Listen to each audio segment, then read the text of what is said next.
भारत के अंदर नारे लगते हैं कि भारत तेरे टुकड़े होंगे इंशाअल्लाह इंशाअल्लाह। जब भारत को पूर्वोत्तर से जोड़ना चिकन नेक मुसलमानों का है, असम भारत का हिस्सा नहीं है, इसको अलग करना मुसलमानों का हक है, तब भारत के अंदर कोई विरोध नहीं होता है। जब शाहीन बाग के नाम पर सैकड़ों दिल्ली में दंगे हो जाते हैं, लाखों निर्दोषों की जान चली जाती है, काफी सारे हिंदू भाइयों का कत्लेआम हो जाता है, तब किसी का सीना नहीं खोलकर बाहर आता है। जब सीए एनआरसी के ऊपर कुछ कट्टरपंथी अपनी कौमी ताकत दिखाते हुए काफी सारे निर्दोष हिंदुओं का बलात्कार करते हैं, उनका कत्लेआम करते हैं बीच चौराहे पर, तब किसी का सीना भभक कर नहीं उठता है। जब पाकिस्तान के हिंदू और बांग्लादेश के हिंदुओं को नागरिकता देने की बात होती है भारत में, तो कुछ लोग इतना विरोध करते हैं कि इस गुस्से के अंदर भारत में रहने वाले और दिल्ली में जितने भी हिंदू बहन बेटियां थी उनकी सबकी रेटे लगाने लगते हैं और कुछ का तो बलात्कार भी हो जाता है।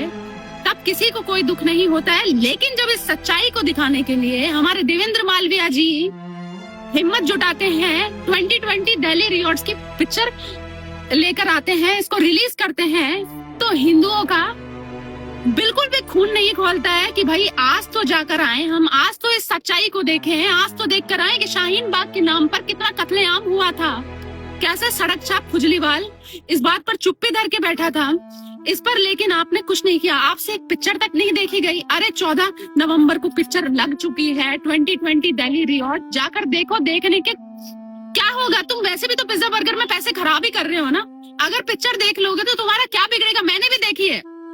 अगर तुम्हें पैसे चाहिए तुम मुझे बोल देना, कोई दिक्कत वाली बात नहीं, मैं तुम्हें पेटीएम कर दूंगी इस चीज के पैसे, पर तुम ये पिक्चर देख कर आओ। देखो कैसे निर्दोषों की जान गई थी, कैसे कुछ कट्टरपंथी मजहबी दरिंदे लोगों का कत्लेआम करने लगे थे। आज वो शार्जिल इमाम सड़क छाप, आज वो हाई कोर्ट पहुंच गया है कि इस पिक्चर के रिलीज को रोकिए। क्यों? उसके कुकर्म दिख जाएंगे। भारत के टुकड़े टुकड़े करने के लिए जो उतारू हो रखा था उसकी हरकतें आज सामने आ जाएगी। वो इसलिए इस पिक्चर को रोकना चाहता था। और मुझे समझ में नहीं आ रहा है कि सरकार ऐसी सच्चाई को क्यों छुपा रही है, क्यों सारे थिएटर्स में ये अभी तक ये मूवी नहीं लगी है। मेरे भारत सरकार से एक रिक्वेस्ट है कि ये पिक्चर भारत के हर सिनेमा घर में लगे, जिससे सभी हिंदुओं की आंख खुले और वो ये पिक्चर है जाकर ज्यादा से ज्यादा देखें। अगर हिंदू तुम यह भी नहीं कर सकते, तुम कुछ नहीं कर सकते। ये वीडियो ज्यादा से ज्यादा शेयर कर देना, कोई दिक्कत की बात नहीं है। आप मुझे पेटीएम का आपका भेज देना, मैं आपको पेमेंट करूंगी जरूर से।